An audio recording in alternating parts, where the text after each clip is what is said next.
இன்றைக்கி ரொம்ப ஹெல்த்தியான வரகரிசி யூஸ் பண்ணி புதினா பொங்கல் தாங்க. ரொம்ப ஈஸியாக எப்படி செய்யலான்னு பார்க்கலாம்.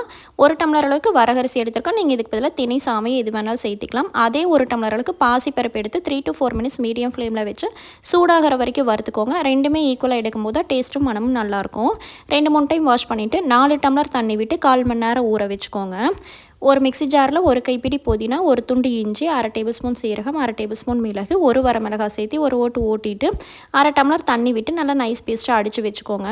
பொங்கல் தாளிக்கிறதுக்கு 2 டேபிள் ஸ்பூன் எண்ணெய் விட்டு 1/2 டேபிள் ஸ்பூன் சீரகம், 1/2 டேபிள் ஸ்பூன் மிளகு, முந்திரி ஆப்ஷனல் தான் இருந்தால் சேர்த்திக்கோங்க. கறிவேப்பிலை தலை சேர்த்திட்டு நம்ம அடித்து வச்சுட்ட புதினா பேஸ்ட் சேர்த்தி ஒரு கொதி வந்ததையுமே நம்ம ஊற வச்சுட்ட அரிசி ப்ளஸ் தண்ணியோடு சேர்த்து உப்பு சேர்த்திட்டு 5 விசில் விட்டு எடுத்திங்கன்னா சூப்பரான ரொம்ப டேஸ்டியான புதினா பொங்கல் ரெடி ஆயிருங்க. இது ரொம்ப குயிக்காகவும் செஞ்சிடலாம். Diabetic patient, weight loss, thyroid இருக்கிறவங்க எல்லாத்துக்குமே ரொம்ப நல்லதுங்க. தேங்காய் சட்னி சாம்பாரோட நல்லாயிருக்கும். ட்ரை பண்ணிக்கோங்க.